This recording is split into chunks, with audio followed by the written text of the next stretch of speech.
बीड जिल्ह्यामधून जाणाऱ्या धुळे सोलापूर राष्ट्रीय महामार्गावरच्या भूसंपादनामधील बहुचर्चित आणि कोट्यवधी रुपयांच्या कथित घोटाळा प्रकरणी एसआयटीने मोठी कारवाई करत बीडचे तत्कालीन जिल्हाधिकारी अविनाश पाठक यांना लातूर इथून ताब्यात घेतलंय। दिवसभर पाठक यांची चौकशी झाल्यानंतर रात्री उशिरा त्यांना बीडमध्ये आणलं। धुळे सोलापूर राष्ट्रीय महामार्गासाठी करण्यात आलेल्या भूसंपादन प्रक्रियेमध्ये तब्बल 73 कोटींचा आर्थिक अपहार झाल्याचा आरोप होता आणि या प्रकरणात मूळ भूसंपादन निवाडा साधारण 68 कोटी 58 लाख रुपये असताना बनावट आदेश आणि खोट्या मंजुरीच्या आधारे तब्बल 241 कोटी रुपयांचा वाढीव मोबदला मंजूर करण्यात आल्याचं तपासामध्ये समोर आलं।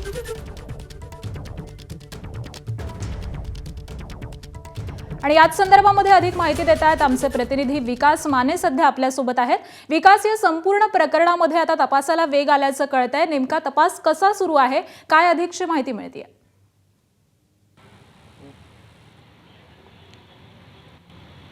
नक्कीच बीडचे तत्कालीन जिल्हाधिकारी अविनाश पाठक यांची काल दिवसभर लातूर येथे त्यांच्या राहत्या घरीच चौकशी जी आहे ती पूर्ण पार पडली। त्यानंतर त्यांना रात्री उशिरा बीड शहर पोलीस ठाण्यामध्ये आणण्यात आलेलं आहे। बीड शहर पोलीस ठाण्यात त्यांचा रात्रीचा मुक्काम झाल्यानंतर साधारण दुपारच्या सुमारास त्यांना बीडच्या याच जिल्हा न्यायालयामध्ये आणलं जाईल आणि त्यानंतर बीडमध्ये युक्तिवाद देखील पार पडेल। त्यामुळे आता त्यांना किती दिवसाची नेमकी पोलीस कोठडी सुनावली जाते हे पाहणं महत्त्वाचं असणार आहे, कारण की पोलीस सूत्रांच्या माहितीनुसार पोलीस कोठडीची मागणी जी आहे ती देखील केली जाणार आहे। आपण पाहिलं असेल, बीड जिल्ह्यातून जो राष्ट्रीय महामार्ग गेलेला आहे त्याच महामार्गाच्या भूसंपादनाच्या मावेजा प्रकरणामध्ये अविनाश पाठक यांनाही अटक झालेली आहे। साधारण 73 कोटींचा हा संपूर्ण घोटाळा जो अधिक वाढला गेलेला आहे आणि याचपूर्वी जर पाहिलं तर जवळपास 10 अधिकारी महसूल विभागातील त्यांच्या विरोधात देखील कारवाई जी आहे ती करण्यात आलेली आहे। बीड शहरातील शिवाजीनगर पोलीस ठाण्यामध्ये 10 जणांविरोधात गुन्हा देखील दाखल झालेला आहे, त्यातील अटकेत देखील आहेत। आणि त्यानंतर आता एसआयटीने जिल्हाधिकारी अविनाश पाठक यांना काल ताब्यात घेतल्याच्या नंतर आता त्यांना बीड शहर पोलीस ठाण्यामध्ये आणलं गेलेलं आहे आणि त्यानंतर आता या ठिकाणी न्यायालयात आणल्याच्या नंतर आता पुढील जी काही कार्यवाही आहे ती सुरू होणार आहे आणि त्यानंतर निश्चितच या संपूर्ण घटनेकडे सर्वांचंच लक्ष लागलेलं आहे। निश्चित, त्यामुळे या सगळ्या संदर्भातले अपडेट तुमच्याकडून वेळोवेळी जाणून घेऊ। तुर्तास धन्यवाद या माहितीसाठी। आणि यानंतर अविनाश पाठक हे नेमके कोण आहेत, आपण ग्राफिक्सच्या माध्यमातून एक नजर टाकूयात। 2013च्या तुकडीचे IAS अधिकारी आहेत।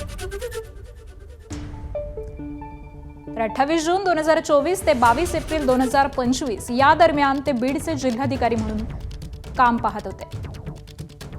तर पुढे तहसीलदारापासून प्रशासकीय कारकिर्दीस त्यांनी सुरुवात केलेली आहे। लातूर, बीड, धाराशिव जिल्ह्यामध्ये विविध पदांवरती त्यांनी काम पाहिलंय। मत्स्य विकास महामंडळाचे व्यवस्थापकीय संचालक देखील ते होते। आणि बीडमधील भूसंपादन घोटाळा हा नेमका काय आहे ते देखील जाणून घेऊयात। धुळे सोलापूर महामार्ग भूसंपादनामध्ये 310 कोटींच्या घोटाळ्याचा आरोप आहे। संपादित जमिनीचा मोबदला वाढवून रक्कम लाटल्याचाही आरोप करण्यात आलाय।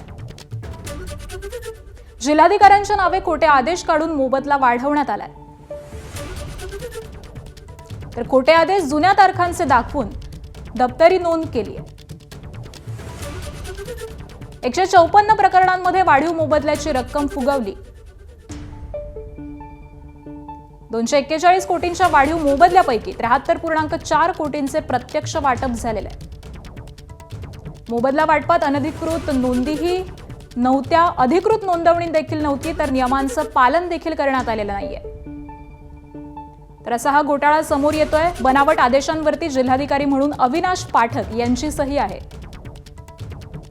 विद्यमान जिल्हाधिकारी विवेक जॉन्सन यांनी चौकशीचे आदेश दिले।